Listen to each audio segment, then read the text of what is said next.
آج ہم اس راز سے پردہ اٹھا رہے ہیں کہ دنیا کے جو کامیاب ترین لوگ ہیں وہ اپنی صبح کو ذہنی مضبوطی کا ایک ہتھیار کیسے بنا لیتے ہیں۔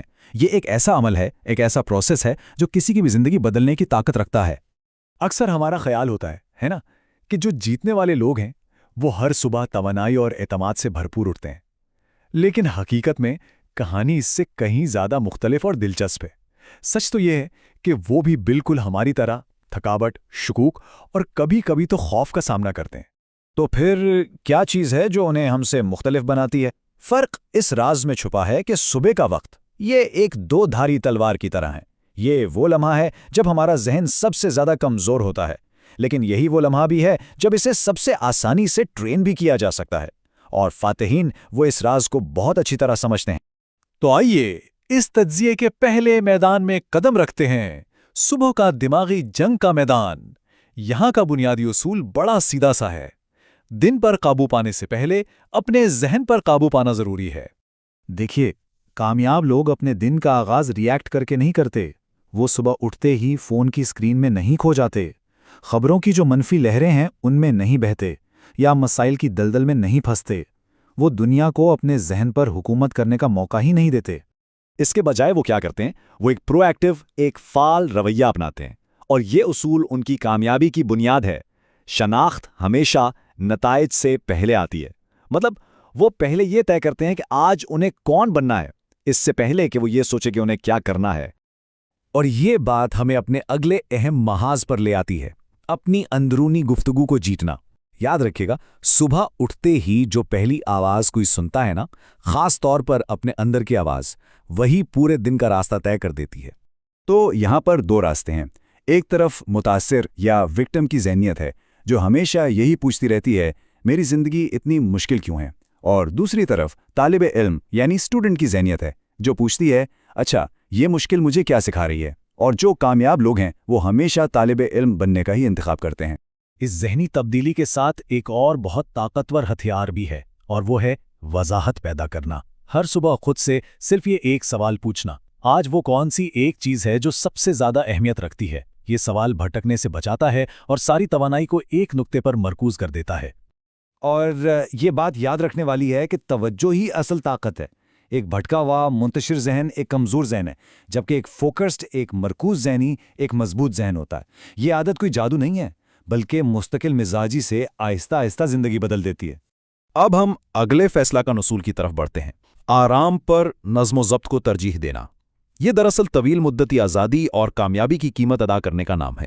یہ ایک بہت سیدھا سادہ سودا ہے۔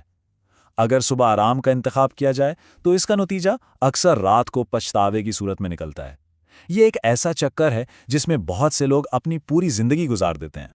لیکن اس کے برعکس، جب صبح ڈسپلن یعنی نظم و ضبط کا انتخاب کیا جاتا ہے تو رات کو سکون ملتا ہے۔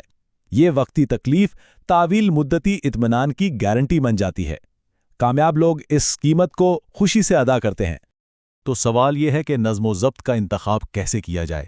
اس کے لیے 4 عملی اقدامات ہیں۔ پہلا، شروع کی تکلیف قبول کریں تاکہ بعد کی اذیت سے بچ سکیں۔ دوسرا، دن کا جو سب سے مشکل کام ہے اسے سب سے پہلے کریں۔ تیسرا، اپنا مقصد، اپنا کیوں ہمیشہ یاد رکھیں، یہی آگے بڑھنے کی طاقت دے گا۔ اور چوتھا، اپنے یقین کو ہر منفی سوچ سے ایسے بچائیں جیسے بارش میں آگ کو بچایا جاتا ہے۔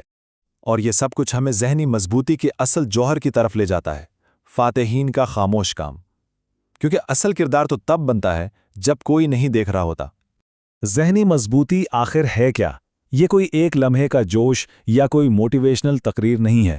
یہ ایک خاموش، صبر آزما اور نہ رکنے والا عمل ہے۔ یہ وہ کام ہے جو روزانہ کیا جاتا ہے، چاہے دل چاہے یا نہ چاہے۔ اسے سمجھنے کا بہترین طریقہ ہے کسان کی ذہنیت اپنانا۔ دیکھیں، کسان ہر روز محنت کا بیج بوتا ہے، یہ جانے بغیر کہ فوری نتیجہ کیا ہوگا۔ وہ بس عمل پر بھروسہ کرتا ہے، وقت کا احترام کرتا ہے اور صبر سے کام لیتا ہے۔ یاد رکھیں، صبر بھی طاقت کی ہی ایک قسم ہے۔ اور یہ بات اسی خیال کو اور گہرا کرتی ہے۔ اصل کامیابی اس وقت تعمیر نہیں ہوتی جب لوگ تالیاں بجا رہے ہوں، یہ تب بنتی ہے جب کوئی دیکھنے والا نہ ہو، ان خاموش صبحوں میں۔ یہی وہ صبح ہیں جو تقدیر لکھتی ہیں۔ یہاں ایک اور اہم راز ہے: کامیاب لوگ تیار محسوس کرنے کا انتظار نہیں کرتے۔ وہ یہ بات جانتے ہیں کہ تیاری عمل کا نتیجہ ہے، عمل کی شرط نہیں۔ وہ بس پہلا قدم اٹھا لیتے ہیں اور پھر اعتماد اور تیاری کے احساسات خود بخود ان کے پیچھے چلے آتے ہیں۔ یہ ایک بہت گہری سچائی ہے۔ وہ مستقبل جو ہم سب چاہتے ہیں نا، وہ انہی مشکل کاموں اور نظم و ضبط والی صبحوں میں چھپا ہوا ہے جن سے ہم اکثر بچنے کی کوشش کرتے ہیں۔ تو آخر میں اپنی زندگی کا جائزہ لینے کے لیے یہ کچھ نکات ہیں۔ اگر واقعی زندگی کی سمت بدلنا چاہتے ہیں تو اپنے خوابوں کے بجائے اپنی صبحوں پر نظر ڈالیں، اپنی خواہشات کے بجائے اپنی عادتوں کو دیکھیں اور اپنے ارادوں کے بجائے اپنے نظم و ضبط پر توجہ دیں۔ اور اس پورے تجزیے کا اختتام ہم اس طاقتور سوچ کے ساتھ کرتے ہیں: تبدیلی اس لیے نہیں آتی کہ زندگی آسان ہو جاتی ہے، نہیں، تبدیلی اس لیے آتی ہے کیونکہ مسلسل کوشش اور نظم و ضبط سے انسان خود زیادہ مضبوط ہو جاتا ہے، اور یہی فاتحین کا اصل راز ہے۔